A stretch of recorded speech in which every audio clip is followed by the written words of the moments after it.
नमस्कार।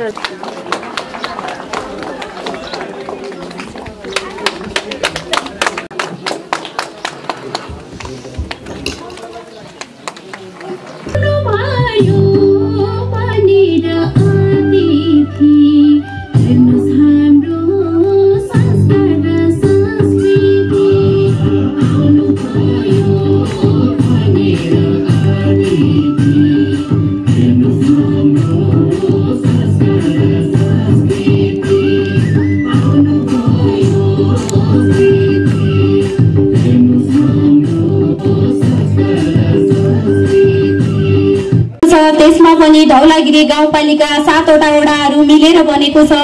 यसको 7 वटा प्रत्येक वडालाई पूर्ण खोप सुनिश्चितता तथा दिगोपना वडा घोषणा कार्यक्रम मिति 2081 साल 12 महिना 17 गते हामी धौलागिरी गाउँपालिकाको मराङ स्वास्थ्य चौकीबाट म्याग्दी जिल्लाकै पहिलो वडा घोषणा कार्यक्रम सम्पन्न गर्नका लागि हामीले मराङबाट सुरुवाती चालेका थियौं भने हामी धौलागिरी गाउँपालिकाको वडा नम्बर 1 गुर्जा र मुदीमा हामी मिति 2081 12 महिना 28 गते हामीले वडा पूर्ण खोप सुनिश्चितता तथा दिगोपना वडा घोषणा कार्यक्रम समापन सँगै जिल्ला खोप समन्वय समितिमा हामी प्रतिवेदन पठायौं।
वडा अध्यक्षज्यूहरूलाई पनि हार्दिक अनुरोध गर्दछु।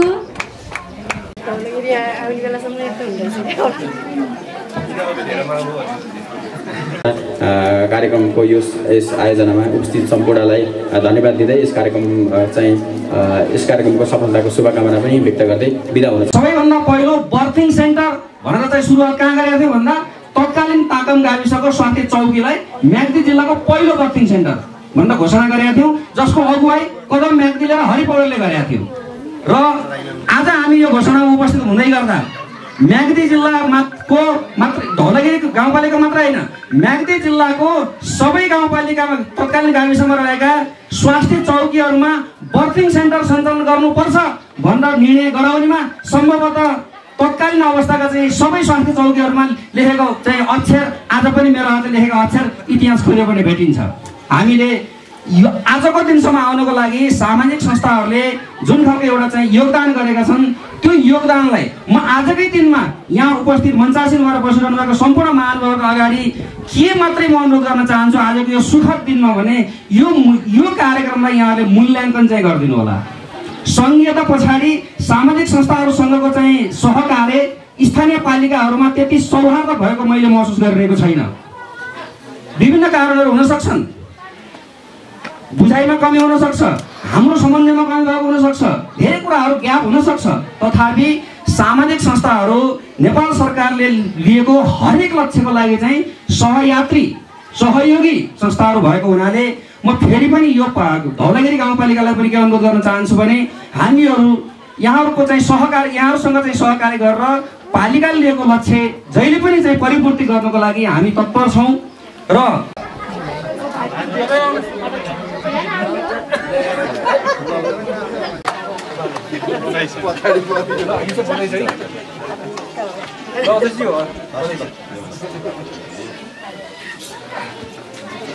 सम्पूर्णलाई धन्यवाद दिँदै महिला सामुदायिक स्वास्थ्य स्वयंसेविकाको प्रमाणपत्र लिइदिनु हुनका लागि हामीले यो कार्यक्रम सञ्चालन गर्दै गर्दा र हामी त्यो कार्यक्रम सम्पन्न गरिसके पछाडि हामीले पुनः फेरि हामी यो कहीँ छुट्यो कि कहीँ हाम्रो बच्चाहरू छुट्यो कि भन्ने जसरी हामीले पुनः समीक्षा गऱ्यौँ र हामीले कार्यक्रमको तय हामी 8 गते गर्छौँ भनी जसरी घोषणा गरेका थियौँ र हाम्रो तलबाट आएको जनस्वास्थ्य टोलीले हामी एकचोटि फेरि डेटा करेक्सन गर्छौँ। यदि डेटामा करेक्सन गर्ने क्रममा कुनै बालबच्चा छुटेछ भने फेरि तपाईँहरूको डेट ढकलिन सक्छ भन्ने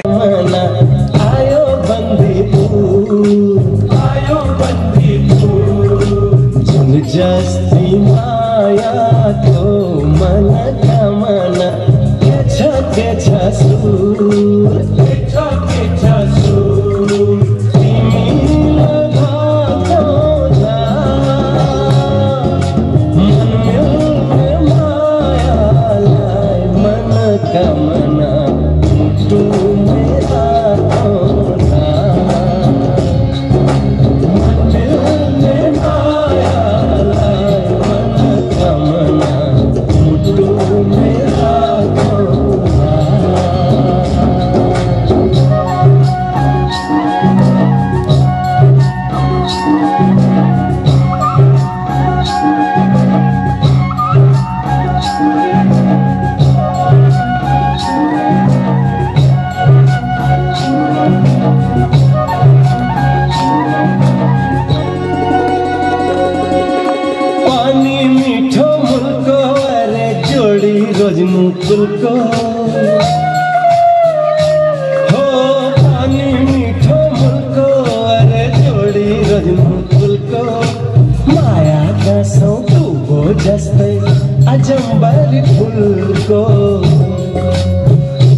सम्झना म्यामले भन्नुभएको थियो र हाम्रो यो जनस्वास्थ्यको यो महत्त्वपूर्ण र यो लागत प्रभावी कार्यक्रम पनि हो। किन भनेपछि हामीले यसमा 100 रुपियाँ लगानी गऱ्यो भने यसको प्रतिफल 1600 आउँछ भनेर हाम्रो विभिन्न अध्ययनले पनि देखाएको छ र हाम्रो यो नेपालको संविधानमा पनि आधारभूत स्वास्थ्य सेवा मौलिक हकको कुरा गरेको छ र यो हाम्रो आधारभूत स्वास्थ्य सेवामा हाम्रो खोप कार्यक्रम पनि पर्ने गर्दछ र हाम्रो यो खोप ऐन र नियमावलीमा पनि के भनेको छ भनेपछि प्रत्येक बालबालिकाले यो खोप पाउनुपर्छ र हाम्रो त्यो बालबालिकाको नैसर्गिक अधिकारको कुरा पनि त्यसमा उल्लेख गरेको छ।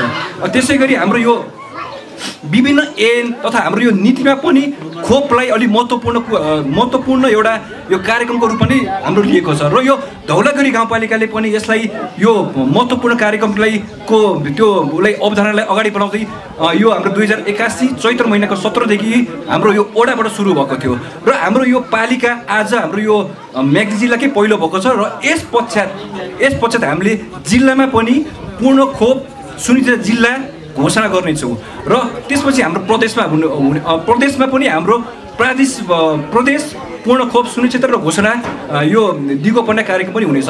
भन्न खोजेको यो एउटा ओडाको पनि एउटा बच्चाले खोप लगाउँदाखेरि पनि यसले प्रदेशलाई पुरा देशलाई नै यसले के गर्छ भनेपछि यो पूर्ण खोपतिर अगाडि बढाउँछ।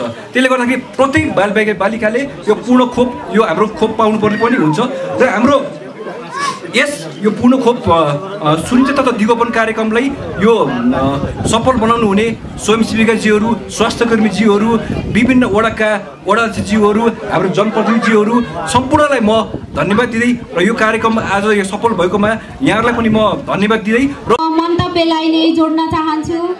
जिल्ला खोप समन्वय समितिका संयोजक एवं जिल्ला यो कार्यक्रमलाई आज सम्पूर्ण म्याग्दी जिल्लाकै पहिलो यो खोपलाई पहिलो स्थानमा हासिल गर्न सफल हुनुभएको छ। हजुरहरूलाई हृदयदेखि नै धन्यवाद दिन चाहन्छु किनभने हामी चैत महिनामा हाम्रो नियमित खोप्ने कार्यक्रमहरू रहेको हुन्छ।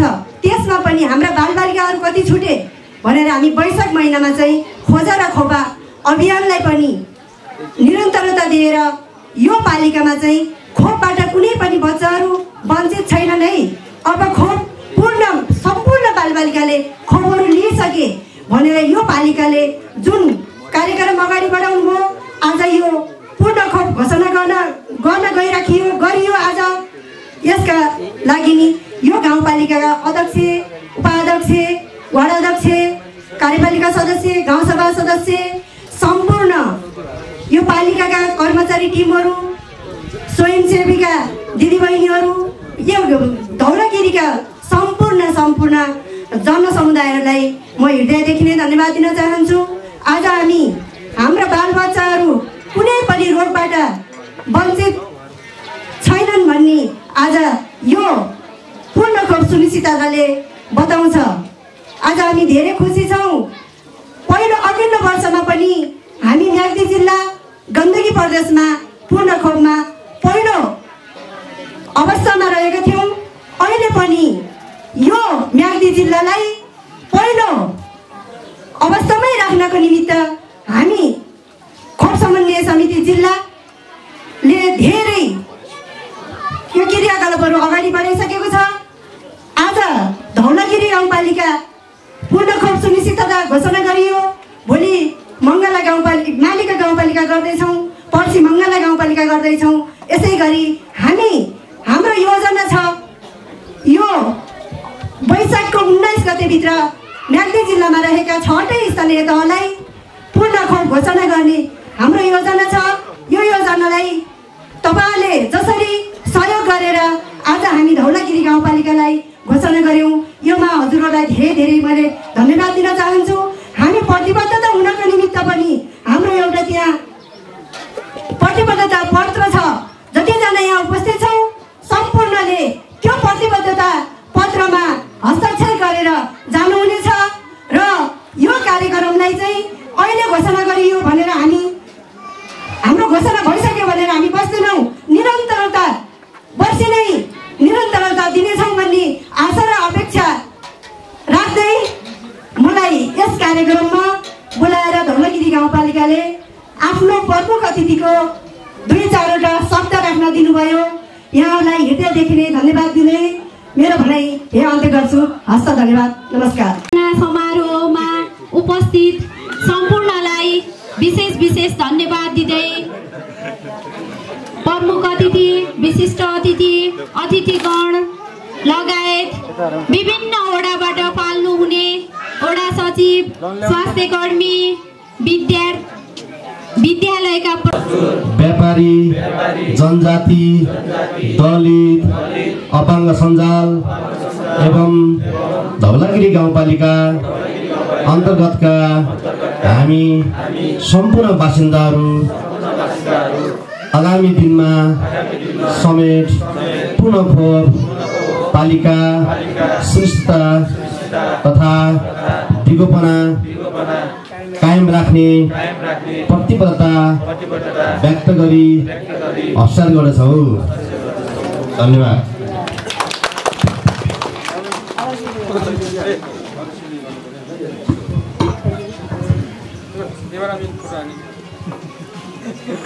यसको महत्त्व के छ भन्ने कुराहरू चाहिँ मभन्दा अगाडिको वक्ताहरूबाट तपाईँले सुन्नुभएको छ। विशेष गरेर हामीले यो वार्षिक रूपमा गर्ने कार्यक्रम हो, यो वर्षै पछि गर्नुपर्ने कार्यक्रम हो र यो अनिवार्य गर्नुपर्ने कार्यक्रम पनि हो। सबै बालबालिकाहरूले 15 महिनाको यहाँ गएर हस्ताक्षर गरिदिनु हुन अनुरोध गर्दै म कार्यक्रमलाई अगाडि बढाउन चाहन्छु। अब हामी अन्त्यतर्फ आइसकेका छौँ। पूर्ण खोप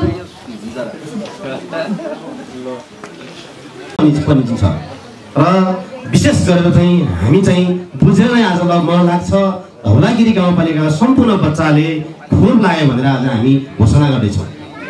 यसमा मानेर पनि हामी आफ्नै आभारी छौँ र सम्पूर्ण स्वयंसेविका, स्वास्थ्यकर्मी र सम्पूर्णलाई हार्दिक धन्यवाद पनि चाहन्छु। किन भन्दा धौलागिरी एउटा भौगोलिक हिसाबले विकसित भएको ठाउँ हो। यो ठाउँमा आएर धेरै टाढाबाट आएर स्वास्थ्यकर्मीले सेवा दिनुभएको छ।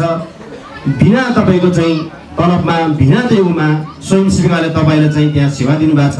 त्यसले गर्दा पनि तपाईँहरूप्रति धौलागिरी गाउँपालिका सिङ्गो धौलागिरी गाउँपालिका तपाईँहरूप्रति विशेष धन्यवाद दिन चाहन्छौँ। र विशेष गरेर चाहिँ आजको यस कार्यक्रमलाई जिल्लाबाट समन्वय कार्यवाहक समन्वय प्रमुखज्यू, त्यसै गरेर स्वास्थ्य शाखाका प्रमुखज्यूहरू सम्पूर्णले यस कार्यक्रमलाई धौलागिरी गाउँपालिका साह्रै टाढा गाउँपालिका जानको लागि अट्यासानी गाउँपालिकामा पनि तपाईँहरू चाहिँ झिझो नमानिकन आएर यस कार्यक्रमलाई सभ्य र भव्य रूपमा सफल पार्नलाई आउनुभयो। तपाईँहरूलाई पनि विशेष धन्यवाद दिन्छु। र विशेष गरेर वडाबाट यहाँ 7 वडाका अध्यक्षज्यूहरू सम्पूर्ण यहाँ आएर यस कार्यक्रमलाई सफल पार्नको लागि आउनुभयो। तपाईँहरूलाई विशेष धन्यवाद चाहन्छु। त्यसो गरेर कार्यपालिका सदस्य लगायत सम्पूर्ण सदस्यज्यूलाई विशेष धन्यवाद दिन्छु। त्यसै गरेर एकदम बिहानदेखि नै खटिएर मेरो चाहिँ आफ्नो परिवार धौलागिरी गाउँपालिका सम्पूर्ण कर्मचारी मित्रहरूलाई पनि विशेष धन्यवाद दिन चाहन्छु। र विशेष गरेर आजको यो कार्यक्रम चाहिँ हामी यो पहिलोचोटि मलाई यहाँ उद्देश्य भयो कि पढेसमै हामी पहिलोचोटि गरेछौँ। त्यस मानेमा पनि हामी साह्रै नै यसप्रतिमा हर्षित छौँ।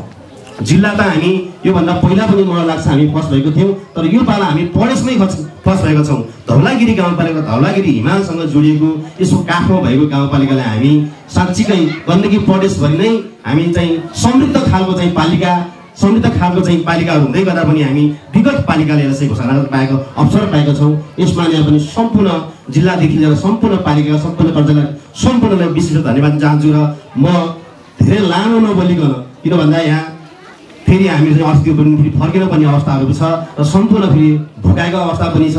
त्यसले गर्दा लामो नबोलिकन विशेष गरेर सम्पूर्ण चाहिँ आजको यो कार्यक्रम सफल पार्नको लागि जहाँ जुन तर्फबाट लाग्नुभयो तपाईँहरूलाई विशेष धन्यवाद दिँदै आगामी दिनहरूमा पनि तपाईँहरूको साथ सपोर्ट सधैँ रहनेछ भन्ने आफ्नो चाहिँ अपेक्षा राख्दै आजको यस कार्यक्रम यहाँनिर समापन भएको घोषणा गर्दै आफ्नो भनाइ गर्दछु। हस्, धन्यवाद।